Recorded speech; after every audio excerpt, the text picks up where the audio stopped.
Hello guys, welcome back to our new blog video. তো দেখো দুপুর কিন্তু আমরা রেডি হয়ে বেরিয়ে পড়েছিলাম নিমন্ত্রণ বাড়ি যাওয়ার উদ্দেশ্যে।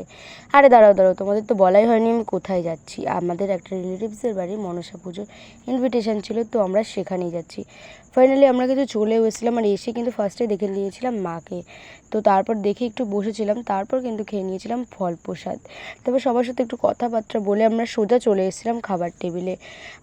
তো যাই হোক, খেতে তো বসেই পড়েছিলাম। তো দেখো কী কী খাওয়া দাওয়া ছিল, চলো সেটা তোমাদেরকে বলে দিই। ফার্স্টে দিয়ে দিয়েছিল থালা গ্লাস, হ্যাঁ এটা তো নর্মাল, এটা তো দেবেই। তারপরে কিন্তু ফার্স্টেই দিয়ে দিয়েছিল খিচুড়ি তরকারি আর বেগুনি। বেগুনি কিন্তু আমার খুবই ফেভারিট, তাই আমি কিন্তু আবারও একটা খেয়ে নিয়েছিলাম। তারপর কিন্তু চলেছিল ফ্রাইড রাইস আর কাশ্মীরি আলুর দম।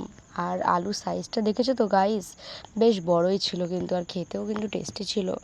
আর তারপর কিন্তু লাস্ট ছিল চাটনি আর পাঁপড়। চাটনি পাঁপড় ছাড়া কিন্তু অনুষ্ঠান বাড়ি একদমই ইনকমপ্লিট। তো তারপর ছিল মিষ্টি। তো আজকের ব্লগটা আমার এইটুকুই, দেখাচ্ছে নেক্সট কোনো ব্লগে, ততক্ষণ বাই।